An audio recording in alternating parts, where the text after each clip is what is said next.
الفريلانسر. ناس كتير جدا عايزة تعرف ايه هو الفريلانسر، ناس عايزة تشتغل فريلانسر لكن ما تعرفش الطريق منين. ولان دلوقتي الفريلانسر هي بقت بيزنس خاص لكل شخص وممكن تشتغلها من اي مكان وفي اي وقت، فهنتعرف عن الفريلانسر بشكل اكبر.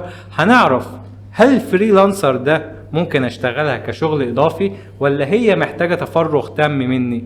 طب هل انا ممكن اعتمد على الفريلانسر ديت ان هي تكون مهمة او الوظيفة او العمل بتاعي الثابت والاساسي؟ هل اقدر ادخل دخل محترم يأمن ليا مستقبلي؟ هل اقدر اعتمد على الفريلانسر ديت فوريفر؟ اسئلة كتير جدا هتدور حوالين الفريلانسر، وهنعرف ايه هي الفريلانسر وايه هي التخصصات اللي انا ممكن ابتدي فيها فريلانسر، ومين هم العملاء اللي بيحتاجوا من الفريلانسر، وايه الفرق ما بين الفريلانسر والموظف والشركة.